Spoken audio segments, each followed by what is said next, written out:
Setiap pagi sebelum matahari benar-benar terbit di Jogja, ada suara sapu lidi yang pelan tapi pasti. Suara itu merayap di lorong-lorong kampus negeri, di sela bangku taman, di pelataran parkir motor mahasiswa. Suara itu milik Pak Naim. Laki-laki berusia 47 tahun, tubuh kurus, rambut tipis, mulai memutih. Tangan kasar karena setiap hari memegang gagang sapu, pengki dan karung sampah. Sambil membersihkan daun kering, Pak Naim sering berhenti sejenak menatap mahasiswa lalu lalang dengan ransel penuh buku. Kadang ia membayangkan bagaimana rasanya jadi mereka, duduk di bangku kuliah, mendengar dosen bicara panjang lebar, berdiskusi, menulis tugas. Pak Naim hanya tukang sapu, tapi di kepalanya, mimpi tetap ia simpan diam-diam. Di balik seragam oranye kebersihan yang sering dicibir orang, Pak Naim menanam satu tekad. Jika daun kering saja bisa ia bersihkan setiap hari, kenapa tidak dengan hidupnya sendiri? Ia tahu, tak semua orang melihatnya manusia. Tapi bagi Pak Naim, satu-satunya cara agar orang memandangnya setara hanyalah dengan ilmu. Usai menyapu kampus hingga bersih, Pak Naim pulang ke kontrakan kecil di gang sempit tak jauh dari kampus. Di sana, dua anaknya menunggu Dimas, 15 tahun, dan Salma, 12 tahun. Sejak istrinya pergi meninggal 5 tahun lalu, Pak Naim sendirian mengurus segalanya. Mencuci seragam sekolah anak, menanak nasi, membetulkan genteng bocor kalau hujan deras datang. Di rumah kontrakan sempit itu, hanya ada satu meja belajar butut, satu rak buku berisi buku pelajaran anak-anak, dan satu mimpi besar yang selalu Pak Naim sembunyikan di lipatan kasur. Buku-buku paket C yang ia cicil dari gaji bersih-bersih kampus. Dimas kadang protes, "Pak, kenapa Bapak malu-maluin? Masa tukang sapu masih belajar malam-malam?" Pak Naim hanya diam, menepuk bahu anaknya pelan. Ia tahu anaknya malu punya bapak berseragam oranye, digosipkan tetangga. Tapi di hati kecil Pak Naim, tak ada kata malu untuk belajar. Baginya, sapu lidi membersihkan daun, ilmu membersihkan cara pandang. Ia ingin Dimas dan Salma paham bahwa martabat bukan ditentukan seragam, tapi apa yang kau bawa di kepalamu. Tak semua orang bisa menghargai Pak Naim.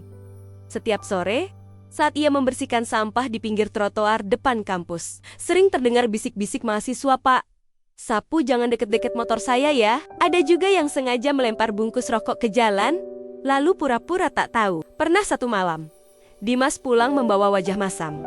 "Pak, teman-teman bilang Bapak kerja rendahan, Bapak tukang sapu. Masa saya harusnya bangga?" Kalimat itu menusuk lebih tajam dari lidi sapunya. Tapi di depan anaknya, Pak Naim hanya tersenyum. "Tidak apa-apa, Mas. Biar orang bilang apa. Yang penting hati Bapak bersih." Di balik senyum itu, hatinya perih. Ia tahu betul, tak banyak orang percaya tukang sapu punya harga diri. Tapi justru di situ, ia makin keras menulis mimpi di balik gerakan sapunya. Sore hari ia sapu trotoar, malam hari ia sapu debu kebodohan di buku ujian paket C. Setiap lembar soal adalah sehelai daun kering yang harus disapu bersih, agar jalannya ke bangku kuliah benar-benar terbuka suatu hari nanti. Di kampus itu, hanya sedikit orang yang paham dayam-diam nia Pak Naim. Salah satunya Pak Iwan, satpam tua yang sering berjaga di gerbang malam. Seringkali, seusai tugas sapu selesai, Pak Naim duduk di pos satpam, membuka buku ujian paket C, menyalin catatan, bertanya rumus-rumus yang ia lupa sejak puluhan tahun lalu. Pak Iwan terkadang meminjamkan buku-buku fotokopian mahasiswa yang tertinggal di pos. "Pak, bawa aja buku ini, siapa tahu Bapak butuh buat belajar," katanya. Pak Naim hanya mengangguk, matanya berbinar. Malam-malam di pos satpam itulah kelas pertama Pak Naim. Dengan lampu temaram, suara jangkrik, kopi sachet yang dibagi berdua. Mereka duduk membolak-balik halaman, kadang menertawakan soal matematika yang membuat kepala pening. Pak Iwan sering bilang, "Pak, saya bangga sama jenengan, terus belajar ya. Siapa tahu suatu hari Bapak nggak nyapu lagi, tapi ngajar." Pak Naim hanya tertawa kecil. Dalam hatinya, ia simpan kata-kata itu. Suatu hari, sapu ini akan berganti spidol di ruang kuliah. Suatu malam, selepas menyapu kampus dan membersihkan pos satpam, Pak Naim berjalan kaki ke balai desa. Di sanalah, tiap minggu, ia ikut kelas belajar paket C bersama orang-orang yang rata-rata lebih muda darinya. Ada ibu-ibu rumah tangga, ada buruh bangunan, ada anak putus sekolah. Pak Naim duduk di bangku kayu, mencatat perlahan dengan tangan kasar yang masih bau sampah. Suaranya serak jika ditanya oleh tutor sukarelawan. Beberapa teman sekelas heran, "Pak, sampai kapan mau belajar? Umur udah segini." Pak Naim hanya menunduk. Senyum kecilnya cukup menjawab. Di lembar ujian, keringatnya menetes, matanya sering mengantuk. Tapi pikiran tak mau menyerah. Ia menulis jawaban pelan, satu soal demi soal, seolah menyapu daun satu persatu. Di sudut kelas, Pak Iwan kadang menunggu, memegangi buku catatan Pak Naim, memastikan sahabatnya pulang aman meski larut malam. Saat kertas dikumpulkan, Pak Naim berdoa pelan. Di depan pintu kelas, angin malam Jogja berhembus pelan. Ia menatap langit hitam, memejamkan mata. Tuhan, kalau masih boleh mimpi, jagalah mimpi saya ini tetap utuh. Beberapa bulan setelah dinyatakan lulus paket C, Pak Naim membawa satu map berisi fotokopi ijazah ke ruang akademik kampus. Ia berdiri ragu di antrian mahasiswa baru yang rata-rata lebih muda, 20 tahun darinya. Pegawai administrasi sempat menatap heran. "Bapak daftar untuk siapa?" Dengan suara lirih, Pak Naim menjawab, "Untuk saya sendiri, Bu." Bisik-bisik pun terdengar. Beberapa orang menahan tawa kecil, tapi Pak Naim menatap lurus, tangan kasarnya menggenggam map kencang. Baginya, ini bukan sekadar formulir. Ini kunci menuju ruang kelas yang dulu hanya bisa ia sapu lantainya. Pak Iwan menemaninya di luar, memberi semangat. "Tenang, Pak, tidak ada kata terlambat." Malamnya, di pos satpam, mereka merayakan dengan kopi sachet dan roti isi pinggir jalan. Tak ada lilin ulang tahun, tak ada tepuk tangan. Hanya mimpi kecil yang perlahan membesar di hati seorang tukang sapu yang kini resmi menyandang status mahasiswa. Hari pertama kuliah, Pak Naim duduk di barisan belakang. Di kelas, dosen memanggil satu-satu untuk perkenalan. Ketika gilirannya tiba, suara riuh kecil terdengar. Mahasiswa lain berbisik, "Itu kan tukang sapu." Pak Naim menunduk, lalu berdiri perlahan. Dengan nada tenang, ia berkata, "Nama saya Naim. Pekerjaan saya tukang sapu di kampus ini. Tapi hari ini, saya di sini bukan untuk nyapu. Saya di sini untuk belajar." Hening sejenak.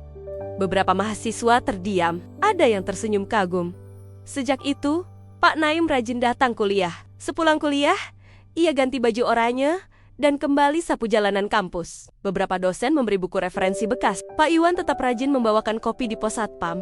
Kalau Pak Naim begadang ngerjain tugas. Di rumah, Dimas dan Salma pelan-pelan mulai melihat bapaknya berbeda. Bukan lagi sekadar tukang sapu, tapi bapak yang sedang menulis nasib baru untuk mereka juga. 4 tahun berjalan, lelah jadi teman harian. Setiap pagi Pak Naim tetap menyapu, siang kuliah, malam ngerjain tugas di pos satpam atau sudut perpustakaan. Kadang ia tertidur di atas buku tebal.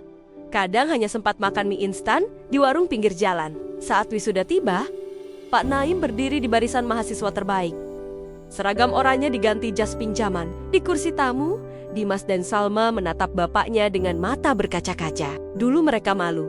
Sekarang, mereka bangga. Pak Naim tak berhenti di situ. Dengan tabungan sedikit demi sedikit, ia lanjut daftar S2.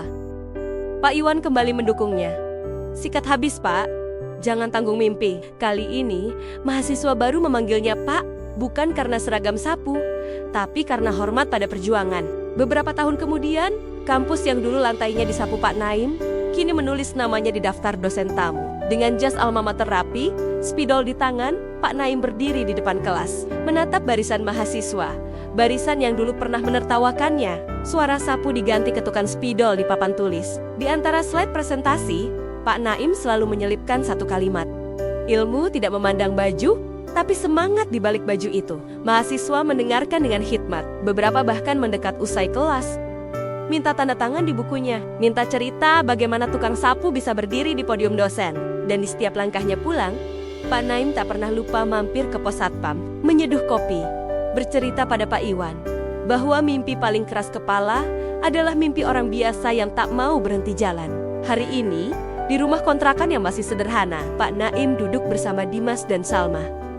Mereka tak lagi malu memperkenalkan bapaknya. "Bapak saya dosen," kata Dimas, bangga pada teman-temannya. Pak Naim sering bilang pada mahasiswa baru, hidup ini seperti daun kering. Kalau jatuh, bisa disapu bersih. Asal mau bergerak, jalanmu juga bisa bersih. Kisah Pak Naim adalah bukti. Tak ada mimpi yang ditentukan baju kerjamu. Sapu bisa jadi spidol, trotoar bisa jadi podium. Semua tergantung seberapa sabar kamu membersihkan kerikil di jalanmu sendiri. Kalau kisah ini membuatmu percaya bahwa mimpi bisa digenggam siapa saja, bantu share video ini. Tulis di komentar, apa yang mau kamu perjuangkan hari ini. Jangan lupa subscribe. Karena di dari balik kisah, kita percaya, orang biasa bisa bikin cerita luar biasa.